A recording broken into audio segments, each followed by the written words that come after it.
30,000 రూపాయల జీతం తక్కువ కాకుండా ఇస్తాడట.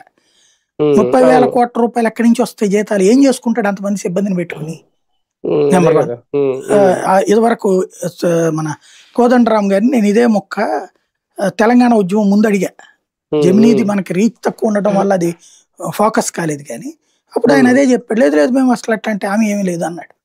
కానీ నిరుద్యోగులు ఏం చెప్పారు, మన ఇంటికి ప్రతి ఇంటికి ఉద్యోగం వస్తుందని చెప్పారు. రాష్ట్రం విడిపోతుంది, మోసం చేశారు. అది కూడా ఏంటి, నిరుద్యోగం ఏం కోరుకుంటాడు? ప్రభుత్వ ఉద్యోగం కోరుకుంటాడు, కానీ ప్రైవేట్ ఉద్యోగం ప్రతి ఒక్కడు చేస్తాడు. వీళ్ళు ఇచ్చేది స్విగ్గీలో చేయడం కూడా ఉద్యోగమే. కాబట్టి అక్కడ అయిపోయింది. అక్కడ బీహార్లో ప్రభుత్వ ఉద్యోగం ఏం చెప్పాడు. అదే కాకుండా 1 కోటి మంది అంగన్వాడీ వర్కర్స్ ఉంటారు కదా, వాళ్ళందరికీ 30,000 రూపాయల జీతం చెప్పుని వాళ్ళందరినీ పర్మనెంట్ చేస్తానని చెప్పాడు గవర్నమెంట్ కింద.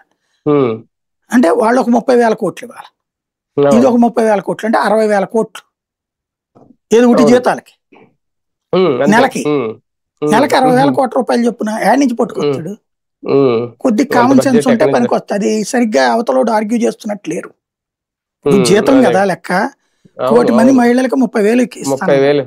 1 కోటి మంది మహిళలకు 30,000 కోట్లు పోనీ అదొక్కటి పెట్టుకున్న పోనీ ఇంటికో ఉద్యోగం కింద ఆ కోటి అనుకోండి, అదే ఉద్యోగం రెండింటికి అనుకోండి. 30,000 కోట్లు ఆల్రెడీ ఉన్న ఉద్యోగాలు జీతాలు 25,000 కోట్లే ఉంటాయి. 55,000 కోట్లు నెలకి ఏడు నుంచి పట్టుకొస్తాడు ఇతను. ఇప్పుడు మనకి ఇక్కడ అదే కదా, జీతాలకి డిఎల్ వీటికి కూడా గొడవ అవుతుంది. ఇక సర్వనాశనం అయిపోతుంది. రెండోది ఇప్పుడు ఆ కరెంట్ ఫ్రీ అంటారా, ఇప్పుడు వీళ్ళు కూడా 150